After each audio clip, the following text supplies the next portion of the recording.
Замисляли ли сте се някога дали наистина живеем в симулация? Честно казано, трудно е да отхвърля тази възможност. Като гледам колко мощни станаха компютрите днес, си давам сметка, че можем да създаваме цели светове в тях. Представете си бъдеще, в което изчислителната мощ е още по-голяма и можем да създаваме герои със собствена представа за свободна воля.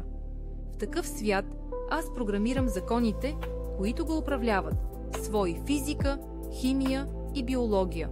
Ако си герой там, ще си мислиш, че имаш свободна воля и може би ще решиш да създадеш компютър, в който да изградиш нов свят. И този нов свят може да сътвори свой свят и така безкрайна поредица от симулации. Ако погледнем всички тези светове и произволно изберем един, по-вероятно е да попаднем на някоя от симулираните вселени, отколкото на първоначалната. Статистически това означава, че е напълно възможно и ние самите да сме част от такава симулация. Харесва ми да размишлявам върху подобни теми, защото ни помагат да разберем колко необятна и загадъчна е Вселената. Благодаря ви, че помислихме заедно над тази любопитна тема. Ваша Зорница Сребрева.